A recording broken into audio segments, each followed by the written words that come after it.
Tonight on CTV News at 6, where is Marika Sutton? A Maritimes man charged with murdering the missing Edmonton woman. I think it's important that we find Marika's remains. How war on the other side of the world affects Albertans. 15% of global petroleum supply is not there. And action. Oh, yeah, the kitten. A breakthrough role for a local actor. It was electric, like a dream come true. Some cooler temperatures on the way for the weekend and more snow over the next few days.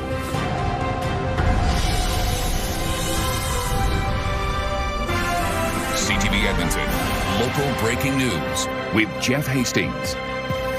Good evening. Police have charged a man from Prince Edward Island with second-degree murder after a woman from Edmonton disappeared last summer. Investigators believe it's a case of intimate partner violence. Now they're asking for help to find the woman's remains. Jeremy Thompson joins us now in studio. And Jeremy, investigators in our city had help from multiple police services. Yeah, Jeff, there was a Canada-wide warrant out for 47-year-old John MacArthur in connection to the disappearance of 29-year-old Mika Sutton last August. EPS got help from colleagues in Calgary and Charlottetown, and officers eventually traveled to p.e.i. earlier this month to make the arrest. Now, Sutton is originally from the Northwest Territories. Family from out of province reported her missing in September. She was last seen in Mill Woods the month before. By the end of October, investigators determined Marika Sutton's disappearance was criminal, and the homicide section took over. Police have charged John Angus Joseph MacArthur with second-degree murder and indignity to a body, laying those charges without recovering Sutton's remains.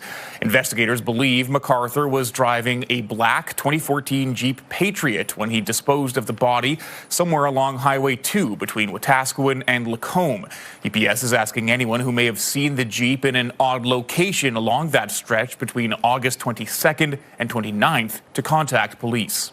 It's a very broad area because we are basing our information on what we've received. I think it's important that we find Marika's remains, not only for us, but I think that the family deserves to have that closure as well.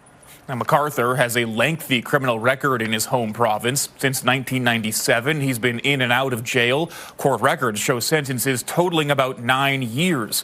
He has multiple assault and weapons convictions involving domestic partners. Police believe MacArthur was violent with Marika Sutton before she went missing.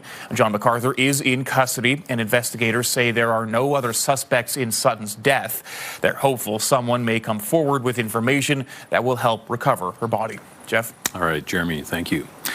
An Elections Alberta investigation shows Service Alberta Minister Dale Nally breached election law in response to a recall petition targeting him.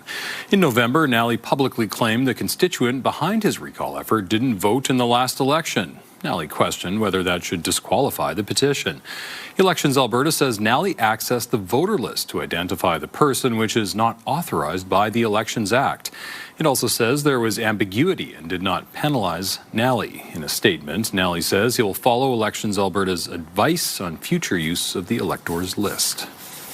Some energy analysts say sky-high fuel prices will likely last weeks, if not months, and that's ramping up pressure on the province to do what it can to provide some relief. Nicole Weisberg reports. What is it like filling up these days? Too much. For long-haul truckers, frequently fueling up is part of the job. Well, it's $1.99 right now. Probably $1.86 our cost.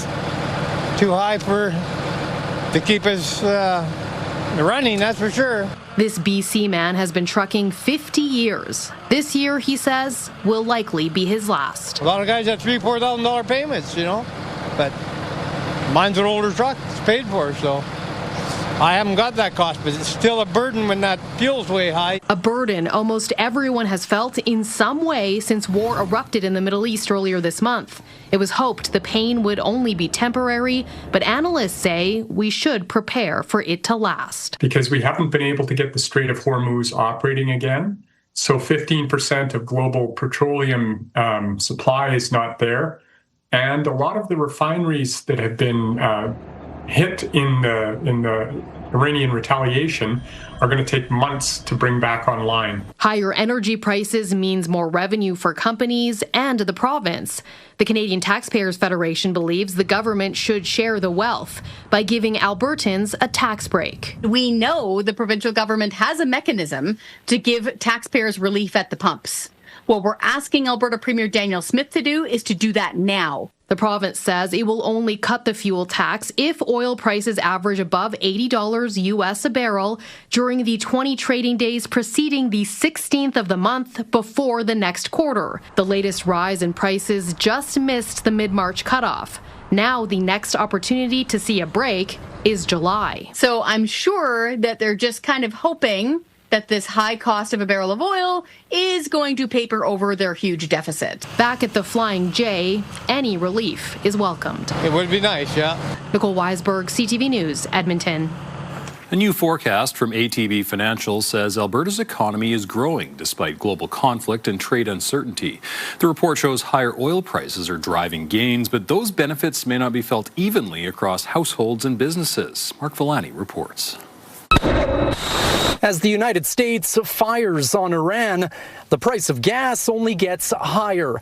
Albertans are feeling the pinch at the pumps, and transportation costs are driving up the price of goods at grocery stores.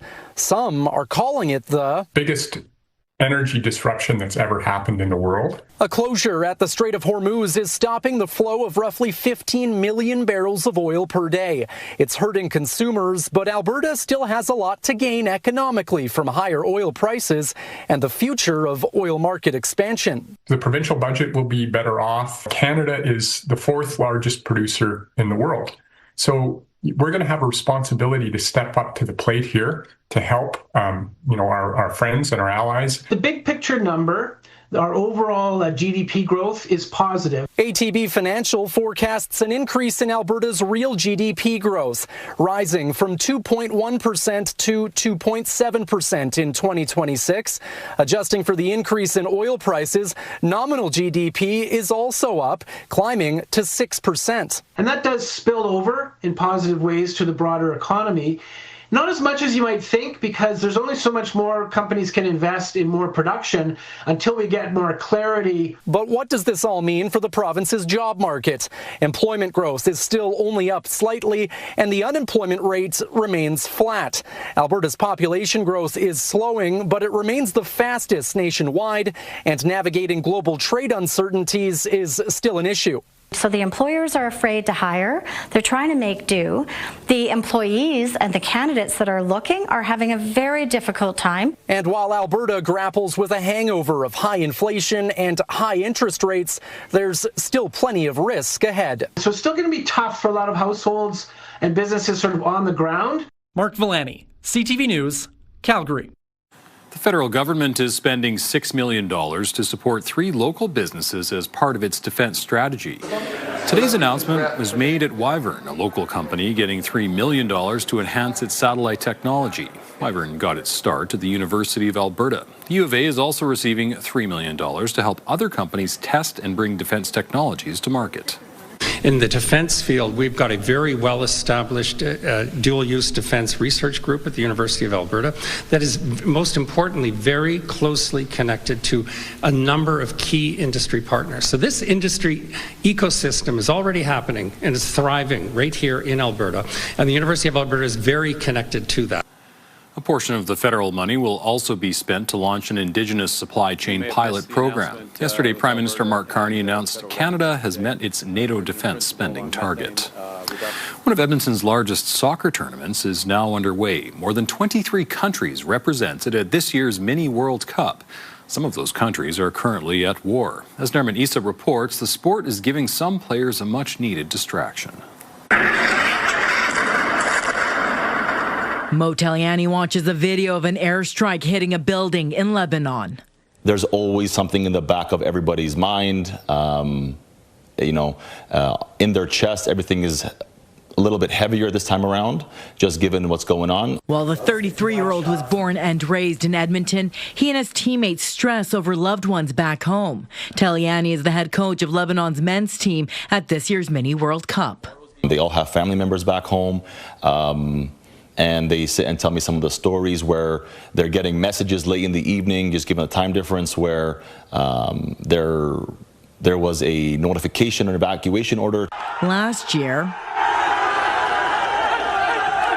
he was a player helping them win the tournament. When we won it last year was extra special. Quite a bit of the players actually played at high levels on that team, and it just hit different. Several countries at the World Cup are currently at war, including Lebanon, Iran, Sudan, and Ukraine. Soccer's providing a distraction for the players. The fact that we're able to all come together and play a game, yes, against one another, but at the end of it all, we all shake hands and we move on. We all feel for one another. While winning is always the goal, being able to represent their home country is priceless. You have crowds across all the countries that come out and support, and it's a really, really nice environment to be in. The Mini World Cup and Heritage Cup is being played at the South Soccer Centre. The tournament wraps up April 9th. Naram Nisa, CTV News, Edmonton. The Edmonton Oilers are returning from a short but important road trip victorious. 7 seconds of overtime, face-off win. Bouchard shoots and scores! Evan Bouchard buried the overtime winner, giving Edmonton a big 4-3 victory over Vegas. The Oilers are now 2 points up on the Knights in the competitive Pacific Division and only 5 points ahead of the LA Kings for the last playoff spot. Meanwhile, the Oilers have signed Czech defenseman Thomas Cibulka. He joins the organization on a 2-year entry-level contract. The 21-year-old starred for Czechia in the 2024 World Junior Championship, helping his country to a bronze medal. Cibulka played the last 2 seasons in Europe. Top Canadian prospects taking their shot at making the Canadian Football League are in Edmonton. Today, bench press day at the CFL Combine at Commonwealth. These players are eligible for next month's CFL draft. 2 U of A Golden Bears are among dozens of players proving their strengths for scouts. I'm sure I'll get drafted. I'm sure the team will want my skills and what I bring to the table, and I guess we'll have to wait and see. I never knew what sport it was going to be, but I always knew I wanted to be a professional athlete. I spent long nights watching NHL hockey and CFL football. Hoping that maybe one day I'd be there, and this is a blessing. Just to even be here, I feel extremely grateful. The Edmonton Elks open training camp May 6th and play their first preseason game May 29th against the Calgary Stampeders. Kids are learning how to nurse their stuffed toys back to full health. The Spruce Grove Public Library hosted a teddy bear clinic today. Kids check their stuffies' blood pressure, temperature, height, and weight. They could also bandage them up if needed. The library says the clinic gives kids something to do during spring break while still being educational. The most engaging way of getting education and literacy is through fun and learning. So they get to do something fun and creative, and yet they're also practicing their letters, their numbers, their mathematics, and just having a bit of a blast doing it. The library is also showing movies at 2 p.m. most days next week for spring break. And they can start spring break off with some tobogganing, maybe, Josh, or some cross-country skiing, or something to do with shoveling snow. They can do that, too. I think Sunday night into Monday morning has the potential to be a couple centimeters worth of snow here in Edmonton. And as we'll talk about later in the newscast, south and west of Edmonton, we might see snowfall warnings before the weekend is done. Here in the city, it was a nice warm day today. We got to 3 degrees in downtown Edmonton. We're currently at -1 as temperatures have slipped in the last couple of hours. Look south of the city, though. The airport's still 5 degrees above zero. 6 is the average daytime high, so we were back above zero today after a couple of chilly days, but still below average. And I think we'll be about -3 for daytime highs Saturday and Sunday. Here's what it looks like outside right now with CTV drones powered by Century Casinos. 3 great locations: Edmonton, St. Albert, and Century Mile. Mostly cloudy skies in the Edmonton area right now. And we do have some snow that's starting to pop up well off to the northwest, up around Whitecourt. Peace Country as well. You're seeing some snow in the Grand Prairie region up towards Peace River, and south of Fort McMurray we have some snow. Now, the stuff in the northeast is going to kind of fall apart, but that snow northwest of the Edmonton area will start to sweep our way overnight tonight. And so early tomorrow morning, you get a chance of some flurries or light snow about -9 to start the day, and then light wind, 10 to 15 kilometers per hour, and about -3 in the afternoon. We'll talk about that potential for some heavier snow before the end of the weekend, all later in the newscast. Okay, thank you, Josh. Coming up on CTV News at 6, living through loss. Lots of people's hearts are broken, and it's no different than losing a limb, say, where you can't just expect the limb to grow back. A local group is finding help dealing with grief.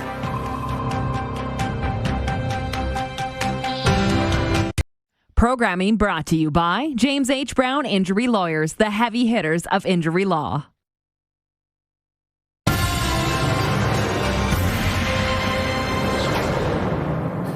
Grief can be a difficult and sometimes overwhelming experience. A group in Edmonton is finding a new way to deal with those feelings by spending time walking in natural settings together.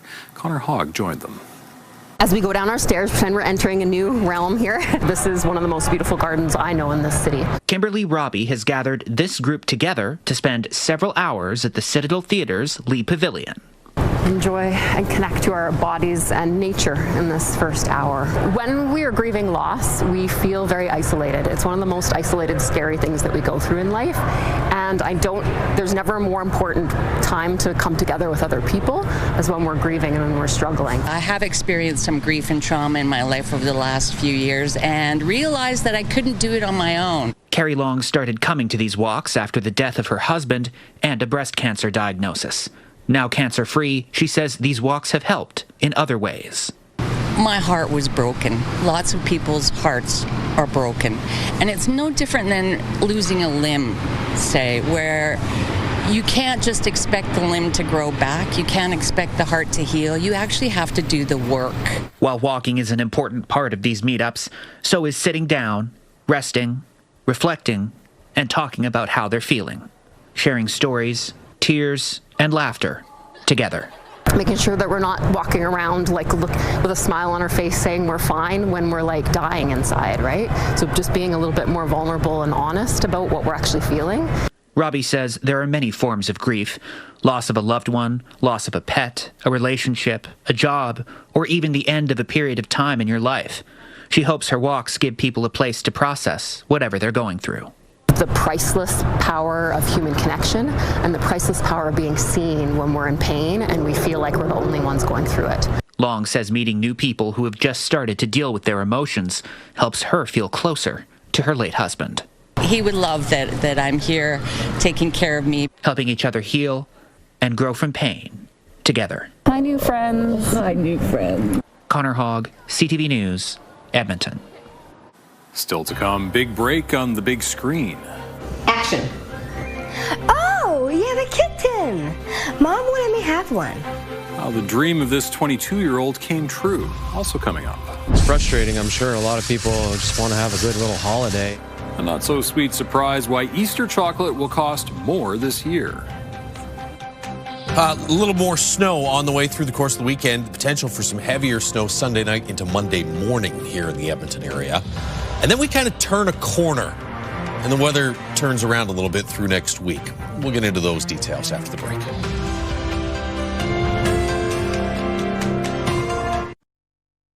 Programming brought to you by James H. Brown Injury Lawyers, the heavy hitters of injury law.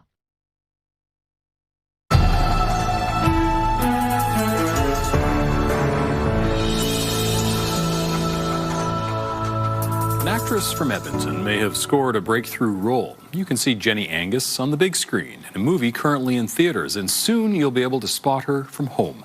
Matt Woodman explains. Pokemon ups. Lights, camera, Action. Oh, you have a kitten. Mom wanted me to have one. Jenny Angus is rehearsing lines from her very first film, Reminders of Him. You know you can buy more than one at a time. I'm just working up the courage to ask you out. It was electric. Like a dream come true. The 22-year-old says she's been dreaming of becoming an actress since she was 5 years old. I will go to my room and practice lines for hours. And I will perform it in front of my family. All my life, people would say, you've got to get Jenny an agent. And I'm just like, well, we live in Edmonton. pretty unrealistic. Until a family friend recommended Jenny audition for reminders of him for the role of a young girl with Down syndrome. And a director from Hollywood zoomed in and we did the Zoom call. But I was a little bit too old. I was 21, and they were looking for a 17-year-old. While she just missed the big speaking role, the film's producers were so impressed they flew her down to shoot a smaller part for 2 days in Calgary. Overwhelming, but at the same time, amazing. It's worked out just beautifully because she really endeared herself to many on the set. Now she has her own agent and has landed other opportunities, including 2 Netflix series, My Life with the Walter Boys. And I got to meet Noah Leonard, who played Carl Walter, hunky guy. And Guarding Stars. It's a rom-com. And I got to meet one of my favorite wrestlers in WWE, CM Punk. She's also currently doing table reads for a movie out of Detroit, and this might be her speaking role. Aside from booking more acting roles, Jenny also wants to be a role model. I would say people with Down syndrome or any type of disability that I want to inspire. She's proving with passion and practice. What's your name? Even the biggest dreams can become reality. Matt Woodman, CTV News, Edmonton. Way to go. All right, let's talk about... Jenny's the best. She absolutely is. Yeah. I love this for her. Great job, by the way, Matt. I want to talk about memory and how we recall the weather. Do you find that people have blind spots when it comes to the seasons? I actually tweeted out to someone today, memories are fallible, numbers don't lie. This is not the worst March ever. I mean, maybe you think it is. 1 year ago today, 20 centimeters of snow. I don't remember that at all. It's gone. Yeah. And then two weeks later, it was all gone, and everybody was golfing already. This year, I don't know that we're going to get 20 centimeters of snow early next week. There are parts of central and western Alberta that could. River Valley Sky Camps brought to you by Action Furnace Fixed Rider. It's free. Cloudy skies outside right now. -1 after a daytime high of 3 this afternoon. It was -7 in Fort McMurray, -5 in Grande Prairie. Red Deer got to 6 degrees this afternoon. We'll go from +3 to -3 for daytime highs tomorrow and Sunday. Still a couple of degrees below zero there Monday. And then temperatures do start to turn around through next week, and it looks like we've been talking about this for like the last week to 10 days. Somewhere around the Easter weekend, we start to see some warmer air settle in, and it looks like stick around for a while. Here's your snowfall warning, Hinton Grand Cache. Although there has not been any snow in the Hinton area, you can see skies are actually pretty clear in through that area. All the snow has stayed to the north. That'll change tonight. This is going to drop to the south, so especially around Grand Cache, maybe not as much in the Hinton area. You got the potential for 10 to 15 centimeters of snow. You've got some snow as well in through the Whitecourt region and south of Fort McMurray. We've had some light snow through the day today. You can see everything kind of streaming in, all this moisture streaming in from the west, and that little twist right there, little area of low pressure. So as that moves through, the wind swings around to the northwest, and that'll draw this snow through the Edmonton area. So you get some flurries or some light snow early tomorrow morning. This may carry through to about 9, 10 o'clock in the morning, and then just mostly cloudy skies in the afternoon. Some more snow late in the day tomorrow in through western areas. And here comes the next system for Sunday. This snow late Sunday afternoon might be enough to prompt a snowfall warning, and then watch the heaviest of the snow stay south of Edmonton. We're on the northern edge of this for Sunday night into Monday morning. I think this might be enough to prompt a snowfall warning for late Sunday, early Monday for parts of central Alberta. So keep that in mind if you have travel plans to put you on highways in that area Sunday night into Monday. Here in Edmonton, as of right now, if we do stay just on the northern edge, we only get a couple centimeters of snow. If that moves further north, could be a decent dump. -7 in Fort McMurray, -8 for Grande Prairie right now. It's 5 still in Red Deer, and -1 in downtown Edmonton. We'll see temperatures slide to about -9 tomorrow morning. Cloudy skies overnight tonight. There's your chance of some flurries tomorrow morning, and then a high of about -3 tomorrow afternoon. More flurries potentially on Sunday, especially late in the day. High of -3, -2, and snow for the first half of the day Monday. I think it tapers off in the afternoon. Then after that, temperatures back above zero for most of the rest of next week. Although we may not be done with snow. Thursday of next week could see a couple centimeters as well. All right, thank you, Josh. Chocolate is a favorite for many Canadians during Easter. Right now, the cost of that sweet treat is leaving a sour taste. CTV's Vanessa Wright has more. If you found yourself doing a double take at the price of chocolate, that's because it's gone up. In fact, experts say chocolate has silently increased by 10% since last year. Well, you kind of get used to it. Everything else has gone up, so you kind of take it for granted. It's frustrating. I'm sure a lot of people just want to have a good little holiday, and then they're going to go and spend, I don't know how much extra on chocolate. Seems ridiculous. The good news is cocoa futures are trending down, according to food policy expert Sylvain Charlebois. The bad news, prices aren't expected to drop until next year, meaning consumers won't see any price break in time for Easter. Be careful with sales. They're not really sales. They'll show you a chocolate bunny that is on sale 10% off, 20%, but they're not really lower price compared to last year, unfortunately. And because of what's called skimpflation, he says some chocolate products aren't 100% chocolate. But that's mostly big manufacturers that have done that, replacing cocoa with other substitutes. But if you're a small professional, you have a small professional store, you can't compromise on quality, so you still have to keep on buying cocoa and pay the price. It's a reality the owners of Whim Chocolate in Halifax know all too well. The price of their base chocolate has increased by 100%. We are really committed to keeping our quality at the highest standards that we possibly can. And that may involve an increase in price, but we're not going to compromise on the quality of our chocolate. As for whether Easter sales will be affected by current chocolate costs, Parker says they won't know the full scope until after the holiday. You could have one person that comes in and buys everything that they see. Money's not an object. And other people are like, oh, well, I might just get one instead of multiples that I would have gotten in the past. Vanessa Wright, CTV News. Coming up, the National NDP Convention descends on Winnipeg. Our job is to win more seats. Our job is to rebuild a new Democratic Party, not just for New Democrats, but for Canadians across the country. The party will choose a new leader this weekend, and Tiger Woods arrested after a rollover crash. Stay with us.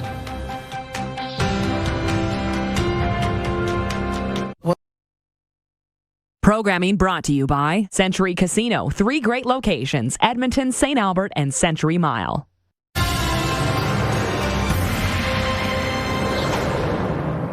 Federal New Democrats are descending on Winnipeg for their first national convention since the party's disastrous result in the last federal election. The weekend culminates with the election of the next NDP leader. CTV's Rachel Aiello reports. Welcome to Winnipeg! New Democrats from across Canada are gathering here over the next 3 days to talk policy, plot political strategy, and decide who will be their next leader. Parties ebb and flow, and this is an opportunity for our party, and I'm feeling the excitement of this convention. 2,000 people, 100,000 members, raised the most money we've ever raised in the history of our party in our leadership contest. Kicking the convention off, New Democrat Premier Wab Kinew rallied progressives in his home province. In order for us to have a strong Canada, we need a strong federal NDP. Delegates also paid tribute to former leader Jagmeet Singh, who resigned after leading the party into its worst ever election result last year. Before voting concludes Saturday night and the new leader is named on Sunday, each of the 5 candidates on the ballot, documentary filmmaker and perceived frontrunner Avi Lewis, Alberta MP Heather McPherson, dock worker and union boss Rob Ashton, Indigenous social worker Tennille Johnston, and organic farmer Tony McQuail, will have one last chance to pitch members on their vision for the future of the party, a party that has a lot of rebuilding to do. Us in the federal party, we need to build back our strength so that we are an asset for provincial wings. Our job is to win more seats. Our job is to rebuild a new Democratic Party, not just for New Democrats, but for Canadians across the country, because our democracy is stronger. Those I've been speaking with say this weekend isn't just about electing a new leader. It's taking those first steps towards demonstrating the party can claw its way back to relevance. Rachel Aiello, CTV News, Winnipeg. There is continued talk about a Liberal MP's comments around forced labour during a heated committee exchange Thursday. Here's CTV's Annie Bergeron Oliver with the latest. The need to get short answers, please. The House committee had barely started when Liberal MP Michael Ma launched into a line of controversial questioning. Have you witnessed forced labor in Shenzhen? Yes or no? About whether forced labor was happening in China and in its auto sector. I think the comments of Mr. Ma either reflect a poor understanding of the situation on the ground in China, or I would put him in the category of useful idiots. Ma says his questions were tied to Shenzhen, China's auto manufacturing hotspot, and not to Xinjiang, an area of well-documented human rights abuses against Uyghurs. In a statement, Ma said, "I asked questions that inadvertently came across as dismissive of the serious issue of forced labor. I condemn forced labor in all its forms." But Ma didn't specifically condemn forced labor in China, something the government isn't doing either. We have had no change in our position. What we are against forced labor anywhere and everywhere. Since Mark Carney took office, Canada has reopened diplomatic relations and warmed up trade relations with China. At the same time, Canada seems to have a softer tone publicly about Beijing at the request of the Chinese president. I mean, he didn't say it this way, but I interpret it. Don't lecture me in public. Bring issues to me directly. In his latest departmental plan, Global Affairs doesn't mention forced labor as a priority, a change from 2022 when the same kind of plan specifically said Canada will continue to speak out against China's repression of the Uyghur and Tibetan peoples. Advocates say Canada needs to be stronger in its fight against forced labor and needs to prioritize human rights in conversations with China. When we sideline human rights, we are sidelining our core values and interests. Canada has laws banning imports with the use of forced labor, but many experts say those laws are not strong enough due to weak enforcement powers. Annie Bergeron-Oliver, CTV News, Ottawa. Now to the war in the Middle East. While U.S. President Donald Trump is giving Iran more time to open the Strait of Hormuz before making good on threats to attack the country's energy infrastructure, Iran says Israel has targeted 2 nuclear-related facilities. Iranian state media says a heavy water complex and a yellow cake production facility were attacked, but no radioactive material was released beyond the sites. The strikes come after Israel warned it will expand attacks, taking aim at sites that produce ballistic missiles and other weapons in the heart of the country. Meantime, Israel was targeted by a barrage of Iranian missiles today. Former world #1 golfer Tiger Woods is in custody in Florida after being arrested on suspicion of driving under the influence. Police say Woods' Land Rover struck another vehicle and rolled over this afternoon not far from his home. There were no injuries. Investigators believe the impairment was drug or medication related. The 15-time major champion has been working his way back from a 7th back surgery last September.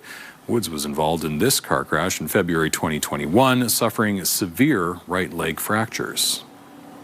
The countdown is on ahead of the Artemis II mission. The astronauts have arrived in Florida, aiming for liftoff next week. CTV's Heather Wright has the latest. The crew of Artemis II touched down in Florida this afternoon, gearing up for launch day, which could come as soon as Wednesday. We're all fired up to go do this, so allons-y. Canadian Jeremy Hansen is among the astronauts that will take off from the Kennedy Space Center, the first crewed mission of the Orion spacecraft, and the first crew to go to the moon since Apollo 17 in 1972. This mission has not been without setbacks. It's years behind schedule, over budget, and 2 launch attempts this year have been scrapped. We often say, failure is not an option, but I think it is often misunderstood. It's not that we never fail, it's that we don't quit when we fail. While the crew will not land on the lunar surface, they could travel deeper in space than anyone before them, as they take a free turn trajectory around the moon and back to Earth. There's no guarantee we will, but if we do, we should celebrate the pioneers who came before us that put us in this position to be breaking a record like that. And then we should, throw that out to the next generation to say, hey, let's go even further. Going further is NASA's plan, with discussions about building a moon base to launch further exploration of the solar system. If you want to go fast, go alone. If you want to go far, go together. That's been our motto from the beginning. And you feel that right now with the sustainable lunar base, habitat, architecture, and kind of the test, fly, test, develop approach. We have been missing that for a long time. We are very happy to have that back. And part of this mission will also be reestablishing knowledge of the moon because a crew has not been there in more than 50 years. Some of that knowledge has been lost, with the hope being that moon missions become more frequent in the future. Heather Wright, CTV News, Toronto. A yearly natural phenomenon is occurring on some Vancouver Island beaches, except this year it's supersized.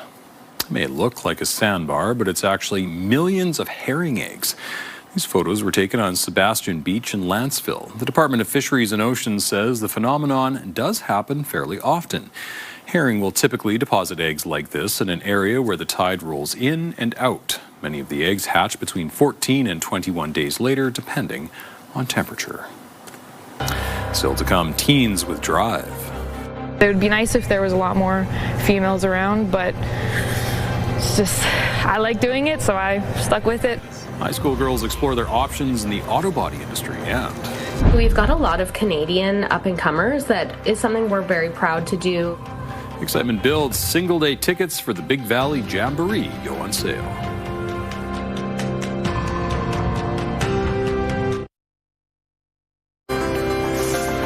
Checking on the markets, the Canadian dollar held near 72 cents U.S. Oil is up $5.16, closing at $99.64 a barrel. Gold is up $115 on the day. The TSX finished higher, up 73 points. The Dow Jones plummeted, losing 793. The province's workforce will be facing some challenges in the next decade as skilled tradespeople retire.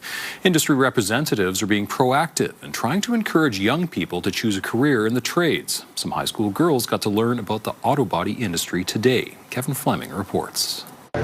She's grown up around cars, and now Asia Wong wants to learn everything she can about painting them. Auto body is just something that I want to learn more about. I want to gain more experience in and knowledge, and I think this is a great place to do it. Julianne Beeler loves art and is excited to get into the auto body industry after she graduates. I said, if I want to do this, I'm going to do it, and I don't care if there's more girls, less girls. It would be nice if there was a lot more females around, but it's just, I like doing it, so I stuck with it. These 12 high school students are getting a one-day crash course into repairing damaged vehicles at Fix Industries Northeast Training Facility. They're part of the Young Women in Trades and Technology Spring Camp. A lot of people are now retiring in the industry. There's fewer journey people that are there. So we need to get young people in there, making sure that they're kind of filling that gap, because otherwise we're going to be in a big trouble. Jeff Francis has been hosting this camp for 3 years and always looks forward to it. We have grade 10, 11, and 12 girls here today, and some of them are looking for full-time employment, and you can see the passion in these girls. Skilled trades across the board are facing challenges with a dwindling workforce. The province says in the near future, the construction industry alone will need close to 60,000 workers. This is a 20-year challenge that will require constant and ongoing work. We're going to see a retirement cycle kick in over the next 5 years that will very likely increase the workforce challenge quicker than we can fix it in the short term. Many industries have programs in the works to bolster the trades in Alberta. Shanoa Hansen says women can always be better represented. We have a very small representation of women in the trades. We have about 9% of women in Alberta. In automotive sectors, it's about 2 to 5%, depending on the actual sector itself. And so we're finding that that need is crucial to fill those work shortage gaps. And organizers hope these young women will help fill that gap. Kevin Fleming, CTV News, Calgary. Single-day tickets for the Big Valley Jamboree went on sale this morning. The event runs for 3 days, the weekend of July 30th to August 2nd. This year's lineup is headlined by Keith Urban, Riley Green, and Old Dominion. Keith Urban's 2024 performance at the Big Valley Jamboree was cancelled due to lightning. In addition to the headliners, the festival also features performances from a number of local artists. We've got a lot of Canadian up-and-comers. That is something we're very proud to do on a lot of our secondary stages typically. But, to be able to bring artists like Josh Stumpf, Robin Ottolini, Sasha, Travis Dolter, he's one of my favorite stories with this main stage because he's played every other stage we've ever offered. To have him on the main stage, that's something we're really proud of this year. Obviously the headliners are huge names, but to be able to bring some of those more local Canadian talents and highlight them is a big win for us. Camping spaces are still available for the weekend. Tickets and passes are available at bigvalleyjamboree.com. The annual Earth Day photo contest is open for submissions until April 1st. Nature photographers are welcome to submit images of Alberta's wildlife and landscapes taken within the last year. The contest is divided into two categories, People's Choice and Staff's Choice. Winners will be announced April 22nd and will have a chance to be featured in the Alberta Wilderness Association's quarterly magazine. Your photo could even be on the front cover. Still to come, baseball is back. It's all about family, bringing us together, community, and I love the Jays. Opening day for the Blue Jays comes with some high expectations. How fans are feeling at the start of a fresh season.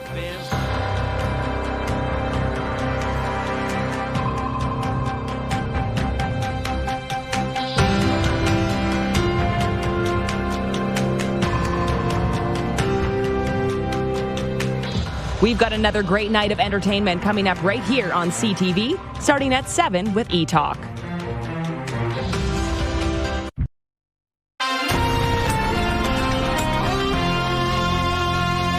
It's opening day for the Blue Jays, starting a new season in Toronto. The team and its fans enter the franchise's 50th Major League Baseball campaign with high expectations. As CTV's Sean Leathong reports, the Jays are starting as American League champions and hope to end as World Series winners. This is the sound Blue Jays fans have been waiting for. Baseball is back in Toronto, and the lineup started early this morning. It's all about family, bringing us together, community, and I love the Jays. April 7th, 1977, Bill Singer threw a first pitch strike, starting the fans' love affair with the Blue Jays. This being the 50th season for a club that's rich in history, with the team growing close to families like Rochelle Kersner's. Since I was a kid, I came with my dad, and this was our thing to do, and now this is my thing to do with my boys. Now history can be felt all over the ballpark, and fans like Grace and Ruth Gretton from Cambridge, Ontario, have created their own tradition, collecting autographed rubber ducks. It's called the Lucky Duck, so I got players to sign it. The two sisters meeting Ernie Clement and Davis Schneider early this afternoon. They're so nice to the fans. It's awesome. And ball, baby! Last fall's run to the World Series has made opening day feel different this year. Inside the Jays shop, there's a buzz as fans scramble to get their hands on as much merch as possible. Blue Jays shirt, Blue Jays long sleeve. I got the jersey with the 50th patch on it. Fans can't help but feel the difference. I don't know, that team from last year is just so special. It just feels different, it does. We usually come in here first before we go to the games, and it's not usually this insane. Like, there is people everywhere. Larry and Diane Goodwin flew from Nova Scotia and came straight from the airport. Oh, it's a dream come true. As the American League Championship team is being celebrated, but fans want a little more. We're winning. World Series. We're going back to the World Series this year. Oh, yeah. We're going back to the World Series and winning this time. I like that optimism. -9 tomorrow morning, -3 tomorrow afternoon. We'll start the day with some flurries in the area and then mostly cloudy in the afternoon. You want some optimism about the weather? Well, you get a chance of some snow Sunday night into Monday and maybe again Thursday. But look at that. By next weekend, temperatures are in the 7 or 8 degree range for daytime highs. So a couple more cool days, a little more snow to get through, but we do turn a corner through the course of next week, and the pattern starts to shift. Looking forward to it. Thanks, Josh. You and everybody else. Yeah. Thank you very much for sharing your time with us. For news anytime, check out our website, ctvnewsedmonton.ca. Have a great weekend.